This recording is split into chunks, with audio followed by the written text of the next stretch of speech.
Hello, I'm Atindra Chaturvedi. In this video, we will look at managing host profiles in a vSphere 6.5 deployment. We will look at implementing and managing host profiles in the vCenter Server version 6.5 interface. So back into the vSphere web client, logged into a vCenter Server appliance version 6.5, we're going to take a look at host profiles. Host profiles, as you know, are the parameters with which the host has been configured, and it is a way of being able to extract a profile from a host. If you have a standard configuration set up on a host, you can extract the profile from that, and then you can apply that profile to other hosts. What this ensures is that your configurations, and of course with ESXi 6.5 and even earlier, there are so many different options. It's the only way of making sure that you have a consistent configuration for your servers. So I'm going to extract a profile from a host, and this host is being managed by the vCenter server we are logged into. Again, this is everything is version 6.5. So we'll just call it packtpub this profile. I will click next and finish, and it's going to go through the process of creating the host profile, as you can see from the recent tasks. And that packtpub host profile has now been created. So in this version 6.5, there are some really interesting capabilities here, much more advanced. So of course, one can, with the plus sign, extract a profile from a host, which is what we did. We can import a host profile as well. We can duplicate host profiles. We can copy settings from the host. We can copy settings to host profiles, host profile compliance, so we can run compliance checks, and we can attach or detach host profiles to clusters. Usually we do to clusters, not to hosts. But look at the actions. There's an edit settings. So we look at edit settings for this one. We click on next. You can see that the mechanism for editing a host profile and the graphical user interface is really much nicer than what we've had before. So here we have them grouped into advanced configuration settings, general system settings, networking, security services, storage configuration, and so on. So I am going to deselect these so we don't see those, and we will basically also undo this here like this. Okay. So we're going to go to advanced configuration settings, advanced options. So we can click on some of these.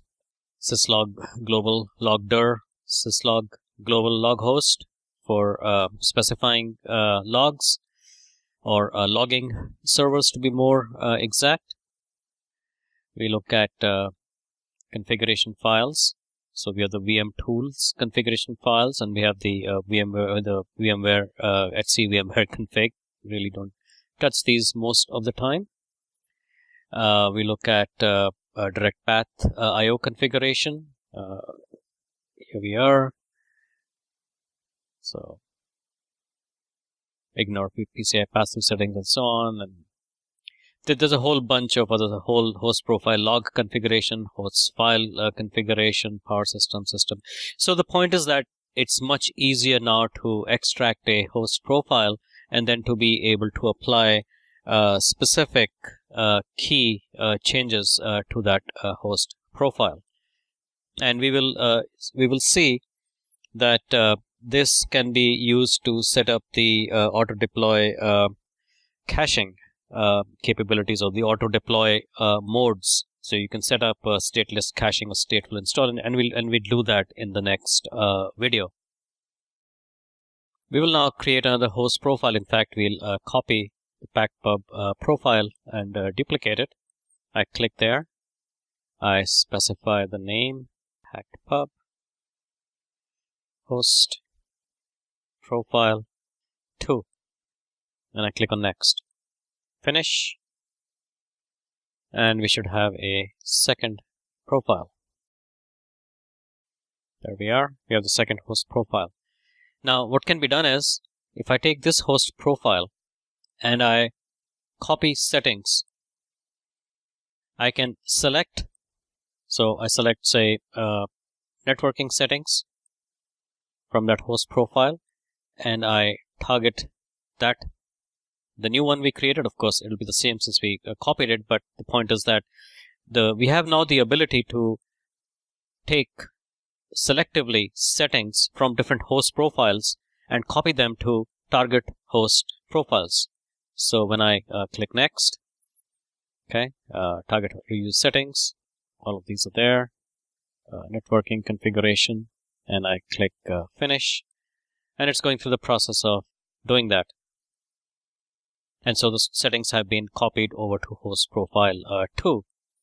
Of course, this is extremely useful. Another aspect is, if you look at the actions, you can export a host profile. So we're trying to export the packed pub hosts. Admin passwords are not exported. That's okay. And then have the ability to export it to a file of type .vpf. I guess it's a virtual profile or something like that. Anyway, .vpf, and then I can save it. And so if I save this as a profile, and I save that, then of course I have the ability to bring it back in. When I click actions, there's no way to import it, so this is not there. However, it is up here, import host profile. And so the profile location I can browse to. File name is profile. Here we go. That's the one we just used. We select that. Let's call it host profile 3. And from there we can import it. If I go to recent tasks, the host profile that we exported in this task is now being imported, and here it is back again. So some nice capabilities now in the host profiles section here. I especially like the one where you can extract settings and very granularly select settings from different hosts, and then create a new host profile from that by targeting those host profiles.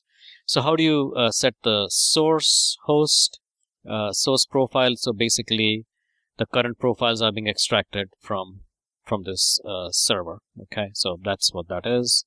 If I go here, if I just select that and I click on that, it'll say the same thing, that the current profile settings are extracted from that same server, because obviously the host profile is currently attached to that. So this way we can have different host profiles extracted from different hosts, selectively copy settings from hosts. A very, very sophisticated graphical user interface, and one that I like very much, and I think you will find that very useful as well. Having looked at image profiles and host profiles in the previous videos, it's now time to look at managing auto-deploy caching modes in vSphere 6.5 and how they are actually managed. I look forward to seeing you there.